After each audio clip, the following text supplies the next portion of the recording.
สองสีมหาราชครูเกษรา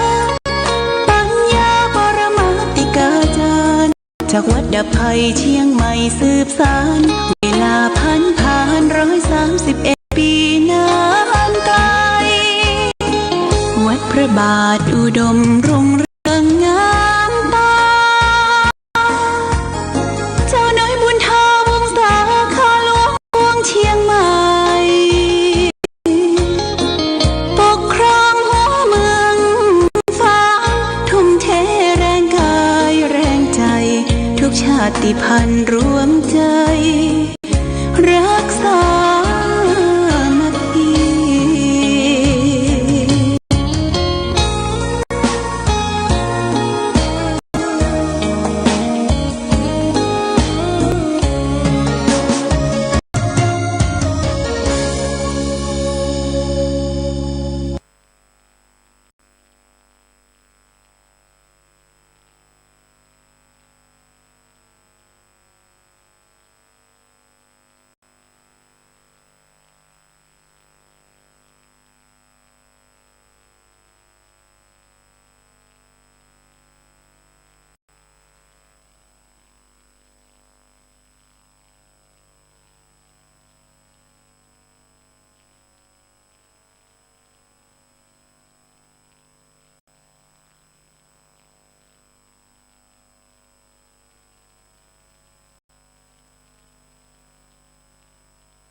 เจริญสุขศรัทธาสาธุชนญาติโยมท่านพุทธบริษัททั้งหลายวันนี้รายการธรรมะประทีปส่องต่างก็ได้มาพบปะกับพ่อแม่พี่น้องศรัทธาสาธุชนญาติโยมแห่งครั้งหนึ่งการไปวัดนั้นได้ประโยชน์หลายอย่าง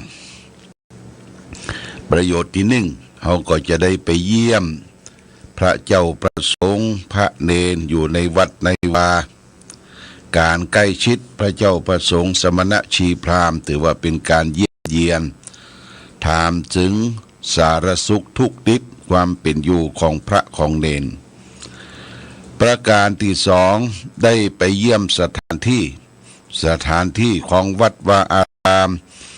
มีการก่อสร้างการเปลี่ยนแปลงการปลูกดอกปลูกดวงมีความสะอาดสะอ้านเป็นประการใดเพื่อจะได้ทำความเข้าใจกับท่านผู้ปกครองสิ่งใดที่จะช่วยกันปรับปรุงแก้ไขก็ช่วยกันและบางท่านก็ยังไปแล้วก็ได้ทำประโยชน์คือแก่ต่างวัดมีเอาไม้กวาดแข็งไม้กวาดอ่อนไปกวาดบริเวณสถานที่ลานเจดีย์วิหารศาลาบาทศาลาการประเรียนเนี่ยไปวัดอย่าดูได้จะไปนั่งรอที่จะรับศีลรับพรเจ้าอันเขาก็ไปร่วมกันห้องน้ำห้องท่าสะอาดสะอ้านหรือเป็นจะได้ขาดก๊อกขาดหยังช่วยบอกเจ้าอาวาสช่วยบอกพระสงฆ์องค์เนรในวัดว่าห้องน้ำบ่ค่อยสะอาดเด้อการไปใจห้องน้ำบ่ค่อยสะอาดช่วยกันดูแลพ่อก้อยบางคนนี่มันบ่เข้าใจญาติโยมเธอใจห้องน้ำแล้วก็ปากันไปนะปากันไปแมวขี้กลบนะหมาขี้ตรวจไปนะแต่ว่าแมวขี้ที่ไหนมันกลบญาติโยมมันขนเอาขี้เต้าขี้อย่างกลบขี้มันอาย แต่หมานี่ขี้และเจียวไปอ่ะแต่คนเราเนี่ยถ้าถ่ายนักถ่ายเบาก็ต้องทำความสะอาดอย่าไปทิ้งความสกปรกให้แก่คนอื่นสร้างความเดือดร้อนให้แก่คนอื่นนี่ส่วนหนึ่งและส่วนประการต่อไปคือจะได้ไปสังคมรู้จักบักคุณกับปี่กับน้องบ้านเหนือบ้านใต้อย่างวัดบางที่กว่าจะได้ได้พบกันเมื่อมีกินมีตาลมีงานเกิดขึ้นก็จะได้ปะสังคมพูดจาทักทายประสัยเรื่องการกินการตานเรื่องความเป็นอยู่ประการสำคัญนั่นก็คือจะได้ไปไหว้พระใส่บาตรดอกไม้ธูปเทียนและนอกจากนั้นก็จะได้รับศีลรับปอน้อมนำไปประพฤติปฏิบัติในชีวิตประจำวันของเราและท่านทั้งหลายอันนี้เป็นเรื่องปกติวันพระวันศีลในช่วงพรรษาเขาก็ไปวัดไปวากันญาติโยมไปวัดไปวาไปไหว้ไปศาสักการะบูชาไหว้พระสวดมนต์กันก็จะเป็นประโยชน์แก่ตนเองและญาติพี่น้องวงวานนักปราชญ์บัณฑิตหรือในธรรมได้กล่าวไว้ว่าการะเดือน12การะตาเนี่ย1 เดือนญาติโยม1 เดือนนี่เพิ่นจะปล่อยผีปล่อยเปรตมารับของกินของทานแจกวงวานพี่น้องนั่นอยู่ห้องและเมืองคนเปตวิสัยจากมอดรกมาแล้วก็จะมารับของกินของทานทีนี้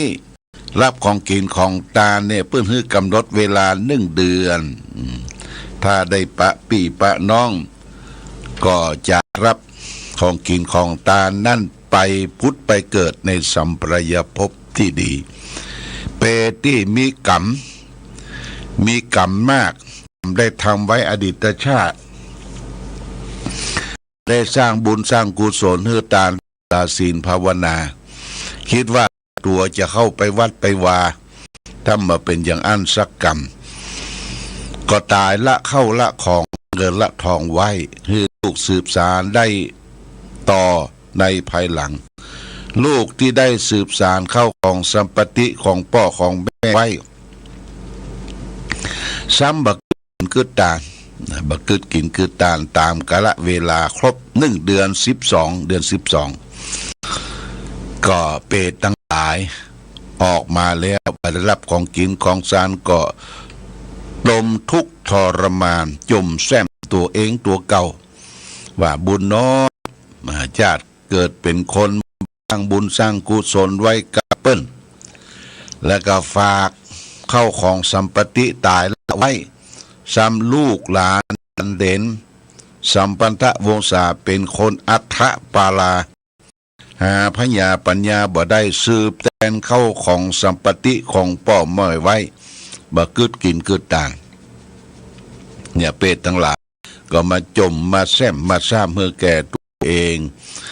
และปลายบ่ปอมบ่ได้มาปะมาพบญาติพี่น้องจายมพิบาลก็จะเอาเชือกเล็กมาจักลากมัดไปสู่มรณะอย่างเก่าเพราะฉะนั้นญาติโยมท่านสาธุชนเราและท่านทั้งหลายทำตามจารีตประเพณีทำเปตพีชาดกได้เทศได้กล่าวไว้เราก็ได้ตานกัวเข้าขันเข้าตานสรากหากไม้ตานเทศตานทำอย่างต่างๆแก่พ่อแก่แม่แก่ญาติโหโยติกาเสร็จเรียบร้อยแล้วก็เป็นที่โล่งอกโล่งใจส่วนการไปวัดก็เป็นหน้าที่ของเราชาวพุทธทุกคนที่จะไปวัดไปวัดอารามไปใส่บาตรญาติปกฟังเทศฟังธรรมเป็นประจำทุกวันพระวันศีลถ้าวันศีลใหญ่ศีลหลวงตูเจ้าพระสงฆ์เปิ้นก็เข้าอุโบสถไปฟังพระปาติโมกข์ที่อุโบสถนี่ญาติโยมท่านทั้งหลายอันนี้ก็แจ้งให้ญาติโยมท่านสาธุชนเตือนสติกันไว้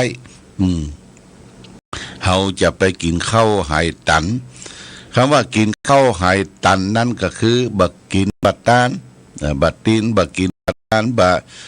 สร้างบุญกุศลบารมีสืบต่อคือมันหมดไปมันหายเหมือนกับหายตันนี่ก็คือบะเข้าบะกินบริโภคญาติโยมนะอันนี้ก็ฝากไว้ญาติโยมท่านสาธุชนทั้งหลายได้ปฏิบัติการรักษาศีลปั่มเพ็งเจริญสมาธิภาวนาวันนี้เป็นวันที่1นี่ก็เป็นวันความหวัง ญาติโยมความหวังของญาติโยมท่านสาธุชนก็คือทางรัฐบาลเปิ้นแปลงลอตเตอรี่มาจำหน่ายจ่ายแจกนี่แก่ญาติโยมแต่ความหวังนี้จะไปหวังเกินความฝันแน่แท้บ่แปะเลขหมุนยังไม่ละกุลยังไม่ละปูนเหลือกะเตียวก้อมญาติโยมก็ซื้อลอตเตอรี่ของรัฐบาลสักใบ2 ใบอุ่นใจไว้ถ้ามันแม่นห้อมขึ้นมามันได้ขึ้นมามันก็โชคดีของแต่ละท่านแต่ละคนแต่บ่ได้ส่งเสริมเนอะญาติโยมบ่ได้ส่งเสริมเพื่อเล่นการพนันและลอตเตอรี่เนี่ยญาติโยมนะเปิ้นบ่ฮื้อละอ่อนไปซื้อจำหน่ายจ่ายแจกฮื้อละอ่อนได้รู้ว่านี่เป็นการพนันแต่เท่าที่หันน่ะละอ่อนไปขายนี่ก็บ่ได้ญาติโยมไปขายเอาแผงห้อยคอขายให้คนนั้นนี่เอาละอ่อนไร้เดียงสามันก็จะเริ่มต้นโอ้อันนี้คือการเสี่ยงโชคการพนันบดีสอนเขาทำอย่างนั้นนะญาติโยมเป็นการ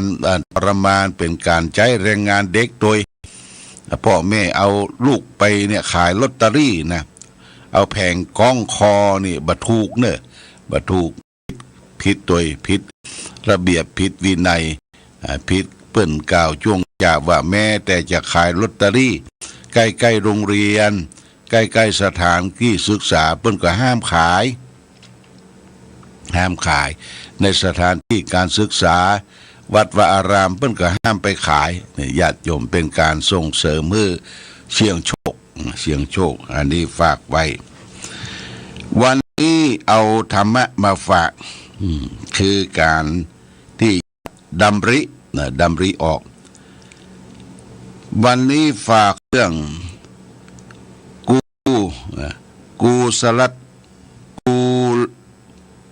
ุศลสังกัปปกถาว่าด้วยความดำริที่เป็นกุศลความดำริว่าข้อที่1เลขขัมมะสังกัปปะความดำริในการออกจากกาม2อพยาปาทะสังกัปปะความดำริในอันไม่พยาบาท3อวิหิงสาสังกัปปะความดำริในอันไม่เบียดเบียนทั้ง3ประการเนี่ยเป็นการดำริออกจากความชั่วความเสียหายพระพุทธเจ้าตรัสไว้ในพระไตรปิฎกว่าตะโยกุศลสังกัปปะเนคขมมะสังกัปโปอพยาปะสังกัปโปอวิหิงสาสังกัปโปแปลว่ากุศลสังกัปปะ3คือเนคขมมะสังกัปปะ1อันพยาบาทสังกัปปะ1อวิหิงสาสังกัปปะ1นี่คือดำริออกจากกามข้อที่1เนคขมมะสังกัปปะอย่างที่เราเคยได้ยินว่าบวชเนคขมมะชีพราหมณ์ญาติโยมนะเนคขมมะชีพราหมณ์คือการไปบวช3 วัน 7 วันนุ่งขาวห่มขาวในเทศกาลวันพ่อวันแม่แห่งชาติในวันสำคัญในทางพระพุทธศาสนาที่เอาไปรวมกันบวชนุ่งขาวห่มขาวนั่นก็เนคขมมะเนี่ยคือความดำริในการจะออกจากกามนี่ก็คือกามคุณ5ออกจากรูปเสียงกลิ่นรสโผฏฐัพพะที่เราติดตีข้องอยู่ในการดำรงชีวิตเพื่อให้จิตใจเฮาสงบเยือกเย็นคือดำริออกจากกามไปตัดความเป็นห่วงเป็นบ่วงอย่างสัก3 วัน 5 วัน 7 วัน ในวัดวาอารามที่เปิ้นได้ชักนำพาไปประพฤติปฏิบัตินุ่งขาวห่มขาวดำริออกจากกามนั้น2อภยาปาทสังกัปปะความดำริในการไม่พยาบาทจิตใจเฮานี่มันมีอยู่อย่างหนึ่งคือมักคิดพยาบาทจังคนนั้นจังคนนี้อาฆาตคนนั้นคนนี้มันบ่ถูกหูบ่ถูกตาเนี่ยมันมักมมเป็นเศร้าหมองอยู่ในจิตในใจแรงของความพยาบาทเนี่ยญาติโยมเพราะฉะนั้นจิตใจเฮาเนี่ยถ้ามีแรงของพยาบาทแรงของความโกรธแรงของความโกรธอยู่ในจิตใหญ่ๆคนนั้นจะบ่มีความมันหวาดระแวงมันตื่นเต้นอยู่ในจิตในใจอยู่ตลอดเวลาคนที่มีความสุขใจนั่นก็คือคนที่เยือกเย็นสุขุมคัมภีรภาพดำเนินชีวิตด้วยความสุขสงบเย็นนี่คือความสุขคือดำริออกจากการพยาบาทแล้วข้อ3อวิหิงสาอวิหิงสาสังกัปปะความดำริในอันไม่เบียดเบียนความดำริในอันไม่เบียดเบียนคือไม่เบียดเบียนสัตว์เล็กสัตว์น้อยสัตว์ที่มีชีวิตอินทรีย์แม้แต่สัตว์ที่ประเสริฐมนุษย์โลกเราอยู่ร่วมกันจะไปเบียดเบียนกันอย่างในตึงวันเนี่ยญาติโยมโรคร้อนนะโรคมันร้อนมีสงครามเกิดขึ้นตะวันออกกลางต่างยุโรปก็มีตะวันออกกลางก็มีโรคราฆ่าฟันใจอาวุธประหัตประหารใจโดรนเนี่ยคือเครื่องน้อยเนี่ยบินไปถล่มกันนะบินไปตะค้นหาความสุขบ่ได้ญาติโยมเกิดสงครามต้องหนีภัยสงครามล้มตายหายจากบ้านเมืองล้มละลีละนาดดึกรามบ้านช่องพังละลีละนาดนี่คือการเกิดจากสงครามตีแย่งชิงเอาตี้เอาแดนเอาแห่งเอาโหนยิ่งแย่งชิงเอาทรัพย์สมบัติของโลกแย่งบ่อน้ำมันคือแร่ธาตุต่างๆเนี่ยแย่งชิงแล้วก็แม้แต่คนก็ต้องแย่งชิงเอาคนที่มีความรู้ความสามารถมาอยู่กับฝั่งตนเนี่ยเกิดสงครามเกิดขึ้นก็หาความเป็นปกติสุขไม่นี่ญาติโยมนะนี่โลกมันเดือดร้อนเมื่อโลกเดือดร้อนแล้วก็สิ่งที่จะทำให้โลกสงบเย็นก็คือหลีกเว้นพยายามออกจากความโลภความโกรธความหลงทั้งหลายได้เข้าใจในหลักธรรมได้เข้าใจในการดำเนินชีวิตว่าชีวิตของเฮาที่เกิดมาเนี่ยญาติโยมมันบะเตี้ยงบะแต้บะแน่มานอนมันลัดมือเดียวคำว่าลัดมือเดียวเนี่ยประเดียวประดาวคนเฮาก็ต้องล้มหายตายจากไปทิ้งความอะไรไว้กับโลกบางคนก็ตายไปก็ผู้คนอยู่ตั้งหลังก็เสียดายกำกึดกำอ่านเสียดายความรู้เสียดายความสามารถที่เปิ้นอยู่ในโลกใบนี้อยู่ในสังคมใบนี้บ่ควรที่จะลาละดับขันตายจากไปแต่นั่นแหละญาติโยมเขาจะบังคับบัญชาบ่คือการเกิดการแก่กรรมเจ็ดกรรมตายขึ้นบ่ได้บางคนก็รับไล่ใส่ทรงคนที่ทำความเดือดร้อนคือแก่บ้านแก่เมืองได้กล่าวกันว่ามันตายเสียได้ก็ดีละมันสร้างความเดือดร้อนคือแก่พ่อแก่สังคมเกิดมามีแต่ความเดือดร้อนวุ่นวายนี่คนตายไปมีคนขับไล่ใส่ส่งก็มีจำนวนมากเพราะฉะนั้นญาติโยมโอกาสที่เขาได้เกิดเป็นมนุษย์ครั้งหนึ่งหนหนึ่งอยู่ร่วมกันในสังคมโลกเนี่ยควรสร้างสมบุญงามความดีเกิดมาทั้งทีทำดีฮือได้อย่าตายทั้งทีได้ฝากดีเอาไว้ทำดีไว้ให้ลูกทำถูกไว้ให้หลานทำความชื่นบานไว้กับประเทศชาติบ้านเมืองของเรานั่นคือคุณงามความดี ความดีอยู่ที่การกระทำกายเรียกว่ากายกรรมดีกระทำตั้งใจเรียกว่าวจีกรรมดีกระทำตั้งวาจาเรียกว่าวจีกรรมดีกระทำตั้งใจเรียกว่ามโนกรรมดีกายกรรม3วจีกรรม4มโนกรรม3นี่คือทำแต่จริงๆอย่าไปอู้บ่ได้ญาติโยมกายกรรม3คือการประพฤติผิดทางกายบ่ฆ่าสัตว์ตัดชีวิตบ่ลักเล็กขโมยน้อยบ่ยิบฉวยโลภอำของคนอื่น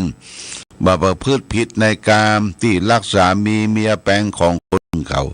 นี่กายกรรม3ทางสุจริตวจีกรรม4ทางสุจริตคือบ่เป็นคนพูดเท็จพูดส่อเสียดพูดคำหยาบพูดเพ้อเจ้อเหลวไหลไร้สาระคือเป็นคนที่พูดดีทำดีคิดดีเนี่ยญาติโยมวจีกรรม4เนี่ยไม่พูดเท็จไม่พูดส่อเสียดไม่พูดหยาบไม่พูดเพ้อเจ้อเหลวไหลไร้สาระอันนี้ส่วนทางวาจากัสหับทางความชั่วทางวาจาทางจิตใจนี่ก็สำคัญบ่คิดโลภอยากได้ของคนอื่นเขาบ่คิดพยาบาทปองร้ายเขาคนอื่นเขาและเห็นชอบไปตามทำนองครองธรรมคือเห็นว่าทำดีได้ดีทำชั่วได้ชั่วญาติโยมท่านสาธุชนทั้งหลายบางคนจะอาจจะคิดสั้นในใจว่าทำดีได้ดีมีที่ไหนทำชั่วได้ดีมีถมไปอันนี้เป็นคนคิดคิดตึกนะคำสอนของพระพุทธเจ้าทำดีย่อมได้ดีได้ที่ไหนคือได้ที่ใจก่อนญาติโยมถ้าใจดีและทุกสิ่งทุกอย่างการทำก็ดีการคิดการอ่านทุกอย่างเป็นเรื่องของความดีทำดีได้ดีแต่ถึงวันเราไปคิดว่าคนทำร้ายทำชั่วทำขาดค้าขายของผิดกฎหมายกฎหมายบ้างกฎหมายเมืองค้าขายสัตว์อาวุธครับขายยาพิษสารค้าขายตั้งหลายตั้งปวงนี่เปิ้นอย่างมาโรยเป็นความดี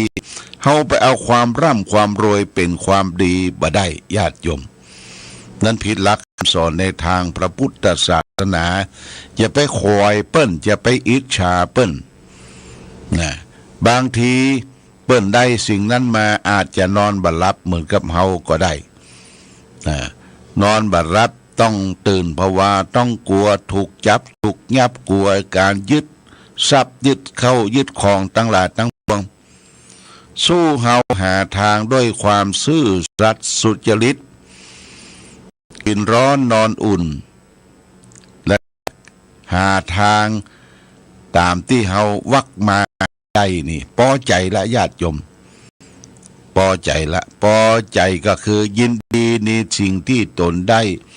พอใจในสิ่งที่ตนมีคือรักของความพอดีสันโดษเป็นหลักของเศรษฐกิจพอเพียง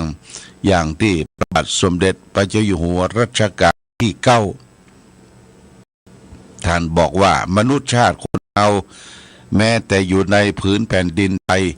ต้องประพฤติปฏิบัติตามหลักของเศรษฐกิจพอเพียงยินดีในสิ่งที่ตนได้พอใจในสิ่งที่ตนมีมาให้ความสุขความเจริญความรุ่งเรืองเพื่อจะทำให้ชีวิตเราอยู่ดีกินดีอยู่แต่พอดีกินแต่พอดีใจแต่พอดีอย่างนี้เป็นต้นฝากหลักธรรมคำสอนขององค์พระชินวรสัมมาสัมพุทธเจ้าวันนี้เป็นวันที่1วันพรุ่งนี้วันที่2เป็นวันพระวันศีลวันพระวันศีลเป็นวันเดือน12ดับญาติโยมจาก12ดับก็จะเป็นเดือนเกียงละเดือนเกียงขึ้น15ค่ำก็จะเป็นวันออกวาสาละญาติโยมออกพรรษาลาพระเจ้าแล้วก็จะมีงานใหญ่ก็คืองานทอดกฐินสามัคคีการทอดสามัคคีสามัคคีกฐินสามัคคีปีนี้ทางวัดพระบาทอุดมก็จะทอดในวันที่23 23 ตุลาคม ปีนี้ได้มีการประสานงานได้รับผ้าประทานจากองค์สมสวรีซึ่งเป็นพระราชวรชายาของพระบาทสมเด็จพระเจ้าอยู่หัวรัชกาลที่10พระองค์สมท่านประทานผ้าเนื่อแก่องค์น่ะตั้งแต่งงานแล้วยังบ่เรียบร้อยดีเตื้อจะได้จิตกระจกประตูติดยังให้ท่านได้อยู่อย่างสบายๆเพื่อป้องกันเหตุเพศภัยเพื่อแก่วัดวาอารามพี่น้องประชาชนที่ได้กราบไปไหว้ไปสักการะบูชาที่บนสำนักปฏิบัติธรรมเนี่ยแจ้งญาติโยมทั้งหลายเป็นฐานเบื้องต้นก่อนโมทนาสาธุกับทุกท่านมาในโอกาสนี้วันนี้รายการธรรมะประทีปส่องต่างต้องขอลาก่อนขอผู้ฟังจงตั้งมั่นจิตหันษาโดยธรรมะขององค์พุทธาได้นำพาให้เกิดความสุขสงบเย็นขอเจริญพร